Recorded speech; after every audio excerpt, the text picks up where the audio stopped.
Ametsari aukera emateagatik eta zuei onaino iristeagatik. Pixkat Sonia eta bion artean egingo dugu, bio gara berritzeunetako langileak, berritzeuneak irakasleen laguntzarako zentroa gara. Berak lan egiten du Donostiakoan, Donostialdean, eta nik Bidasoa eta Oarsoaldean.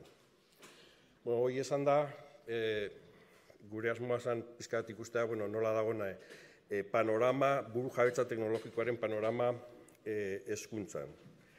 Eta zaila egin zaigu, esatea, nondik hasi, zen eta hezkuntza non hasten da, hezkuntza departamentuetan edo, eta ez, iruditzen zaigu hezkuntza familietan, norbera badu bere hezkuntzaren ardura, familiek ere ardura handia dute, ikastetxek nola ez, hezkuntza administrazioak, mi hasiko naiz pixka goragotik, zen eta gure hezkuntza sisteman gira lerro nagusiak ez dira markatzen ez Iruñan, ez Gasteizen, ez Madrilen. Gida lerro nagusiak hezkuntzan OCDEk markatzen ditu. Eta OCDEk zera Europa, Mexiko, Ipar Amerika, Turkia, Japon, Korea eta Australia, Chile, pixka da mendebaldeko ekonomia kapitalisten erakundea, eta arek markatzen du, kuriosoki, herri hauetan nola zer eta nola irakasten den. Eta esate baterako, damagu azkenengo urteetan irakasten dugula kompetentzietan oinarrituta. Ez da hainbeste garrantzi ematen zaio, ez zaio garrantzi handirik ematen ezagupenari, baizik eta gauzak nola egiten diren jakiteari. Alegia, gauzak egiten jakin, bai bizitza arruntean eta batez ere lanean. Alegia, nahi gaituzte, efiziente, nahi gaituzte, kompetente. Eta hori dana OCDEk markatzen du. OCDEk markatzen du eta gero ebaluatzen du. Gure eskoletan egiten diren azterketan nagusiak PISAk egiten ditu, eta ikasleek egiten dute PISA azterketak, baina gero azterketa horiekin ez da ebaluatzen ikasleak. Azterketa horiekin ebaluatzen dira hezkuntza administrazioak. Alegia, azterketa hori pasatzen dute Eusko Jaurlaritza, Nafar gobernuak, Espainiakoak, Korea, Finlandiak, eta horrek neurtzen du, eta horren arabera gero egiten dira administrazio horiek egite dituzte ajusteak. Pixkat hori nahi nun hortik hasi ikusteko ere burujabetza teknologikoaren alorrean eskuak erdilotutak ditugu nahiko goitik. Pixka zentratutak gehiago Euskal Herrian, nik aukera izan dut eskolak emateko Nafarroan eta komunidadean, eta nola ikusten dut? Ikusten dut pasat dramagula 30 urte Microsofteko produktuak irakasten. Ni hasi nintzen MS2 irakasten, nik eta gainako irakasle guztiak, irakatsi dugu MS2, irakatsi dugu Windows, irakatsi dugu Office, alegia Word, Excel, Access, PowerPoint, eta hori daramagu 30 urte irakasten. Alegia, multinazional baten produktu erakusten diegu ikaslei, besterik gabe. Inolako dudarik gabe edo planteamenturik gabe. Azkenengo urte hauetan gauzak aldatu dira merkatuan, ordura arte softwarea beti zegoen ordenagailuetan, baina azkenengo urte hauetan badago beste tendentzia bat dela software as service, eta zertan datza, softwarea ez duela beti zertan egon behar ordenagailuan. Eta gu posible dugu aplikazioak erabili, enpresa hauen ordenagailuetan daudenak. Eta hor fuerte, aitzindari eta oso fuerte sartu zen Google. Eta nola eskoletan erabiltzen ziren eta erabiltzen diren ordenagailuak zatarrak eta gaina Windowsekin ez dute funtzionatzen, egin kontu ikaslek erabiltzen dituzten ordenagailu gehienak 2009koa direla, eskola Patxi López eta Zelaren garaiko eskola 2.0ko ordenagailuak erabiltzen dituzte, guen beteko dituzte, laster beteko dituzte 11 urte, eta ja berez txikia zatarra bazireu, pentsazazu 11 urte pasata eta Windowsekin zer egin daiteke ordenagailu horiekin. Orduan, nola eskoletan ezintasuna dago gauzak egiteko, denek eskola gehienek jo dute erabiltzea software, Googleko software. Orduan, eskoletan pasaba ditugu urte asko Microsoft erakusten, azkenengo urtetan zentratzen ari gara atope Google irakasten. Irakasten diegu ikaslei, Gmail nola erabiltzen dan, Google Docs, Drive, Drive-ena gaina aipamen berezia du, zen eta guain arte ikasle gordetzen zituzten gauza bere ordenagailuetan, bere USB-tan, baina guain ja ez, guain ja ikasle gordetzen dituzte gauzak Drive-en. Eta Drive zer da? Drive da, hain zuzen ere, estatu batuetan dauden zerbitzariak dira. Orduan, ikasleen identidadea, datuak, azterketak, informeziko teknikoak eta bar, dana dago gordeta ordenagailu hietan.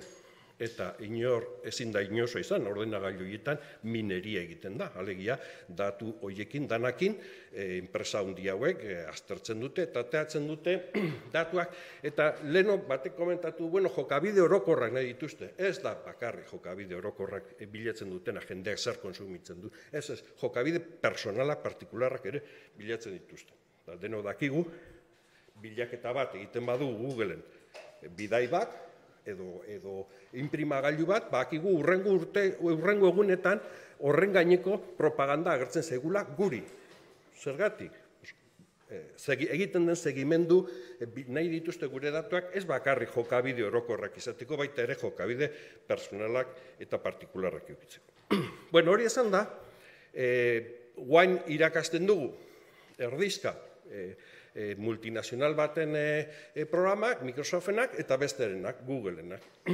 Baina gaina, badago puntu bat arazo hau larriagotzen duna. Eta da, guain badagoela tendentzia bat, ordenagailuak ez erabiltza. Bezik erabiltza gailu batzuk, izena dutela Chromebookak, direla Googleek diseinatutako gailu batzuk, non bakarrik erabili daiteke Google. Zu pizten duzu, esaten diozu, zein zaren, zure Google identitatea ematen diozu, eta arrankatzen du aplikazio bakarra dute. Eta da, Chrome navegatzailea, dela Googleen navegatzailea. Ez dago beste programari. Programa bakarra du, sartzen da Googleen, eta gero hor noski zuia identifikatu zara zure Google kontuarekin, eta navegatzaile hori hobetzita dago Googleeko produktuak eskaintzeko. Orduan, gaur egun ikasle askok ez dakite ere zer den programa bat instalatzea, bakarrik dute makina batzuk, non ibiltzen dira Googleen barrenean. Hori eskola publikoetan gutxi ematen da, eta eskola publikoek normalen ez dakate, eskola publikoetako gurasoek ez dakate posibilitatea ordenagailu, katxarroak erosteko, baino itunpeko ikastetxe gehienetan eta ikastoletan aparato horiek erabiltzen dituzte. Hori esan da, administrazioak ze jokabide hartu dute. Administrazioek beti externalizatzen dituzte, bere jokabidea da produktuak externalizatzea, eta negoziatzen dituzte gauzak Bartoloekin, eta hemen Bartoloak izaten dira Google eta Microsoft. Orduan, Nafar gobernuak negoziatu du Googleekin Nafar guztien identidadea izango dela Googleena,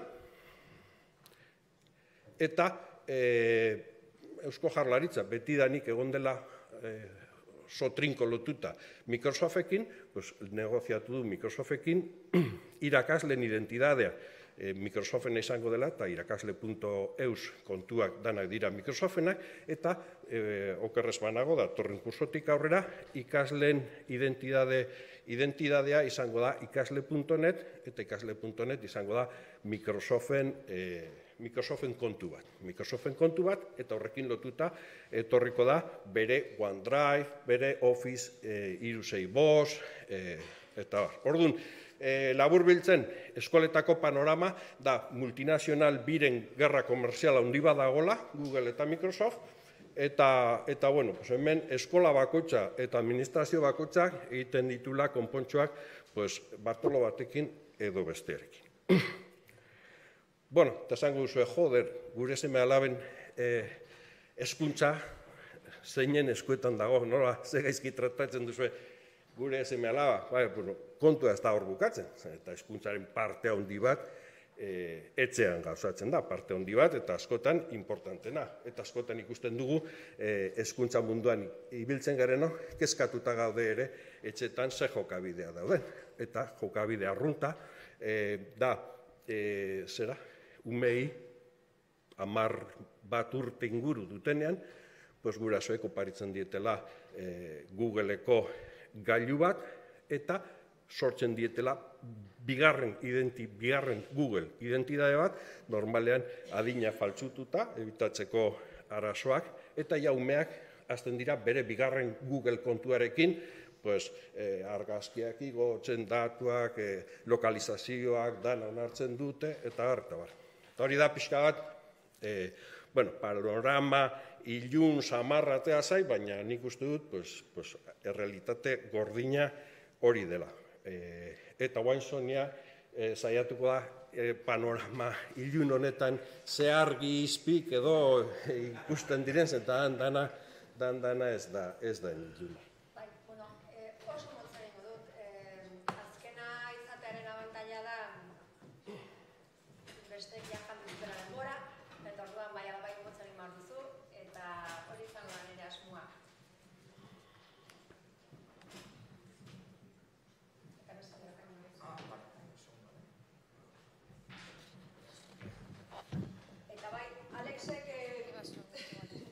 Aurkezte du digun panoramaren ondoren,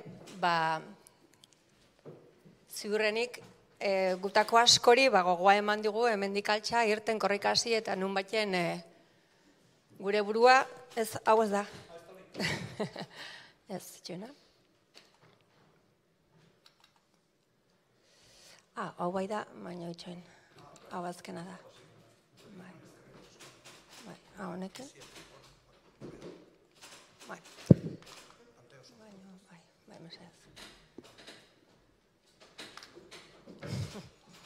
Bueno, efektua galdu du, baina hause zan asmoa ez, bai denei beldur pitin bat sartzen zaigula, horrelako panorama latza nora di joan entzun ondoren, ez da? Baina, bueno, hola da, baina niri tukatu zait, hemen adieraztia, badagoela ere bai alternatiba bat, eta oso ondo dagoela alternatiba hori zein den ezautzia, eta hortarako gaude.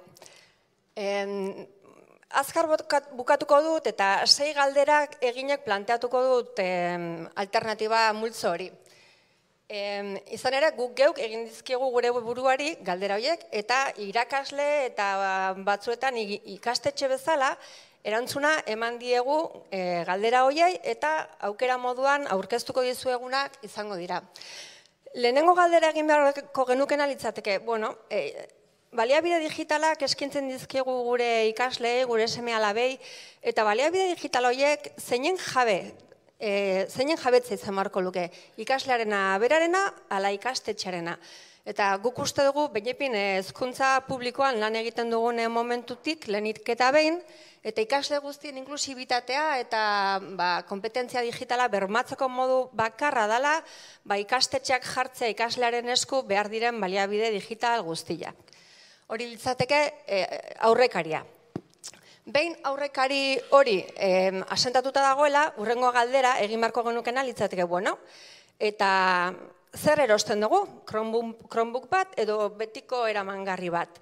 Eta nik uste dut honezkeo zuek denak ja galderaren erantzuna badaukazutela, izan ere hemen betiko Chromebook baten, betiko eramangarri baten alde egingo genukelako autua, ematizkigulako Chromebookek emango estigun hainbat aukera. Ala nola asko aldakorragoa dela, posible diala instalatu modu errez batean guk aukeratzea sistema eragileak, eta gainera bertan Alexek aipatu duen bezala, posible dia instalatu aplikazioak Chromebooken egin ezin den bezala. Ados, baditugu ikastetxe eta baliabideak, baditugu eramangarriak, eta eramangarri horietan zer instalatu, ez? Litzateke hurrengo galdera. Software librea edo jabetzako sistema eragile eta aplikazioak, baduzue erantzuna, ez? Guk irakasle talde zabal batek egiten dugu software librearen aldeko apostua, izan ere, kontsideratzen dugu, badituela abantaila asko eta argumentu ugari bere alde egiteko, ezta? Eta besteak beste, lehenik eta behin euskeraz dagoela, gastu asko aurrezten diala lizentziatan, Pasaiko udaletxeak jada erakutsi digun moduan, eta pixkat filosofikoagoak jartzen, herritar askeak sortzen dituela, eta aipatu ditugun monopolio hauetatik libreago egiten dituela gure aurrak, ezta? Eta, hemen aipatzea uste dute zilegi dela, librezale eus taldeak egiten duen lana euskarazko software librea sustatzeko, eta konkretuki hezkuntzako eremuan baita ere sortu den beste librezale talde bat, hezkuntzan librezale izena duena, bai? Ados, baditugu orduan baliabide digitalak, badugu software librea, baina konkretuki ze software libre instalatuko dugu eramangarri horietan. Gu egiten dugu apostua Luberriren distribuzioaren alde. Luberriren distribuzioa erkidegoko sarerako oso ondo egokituta dagoen Linuxeko distribuzio bat da, konkretuki gure Alexek garatuta eta bultzatuta, eta zeintzuk dira abantaila nagusienak?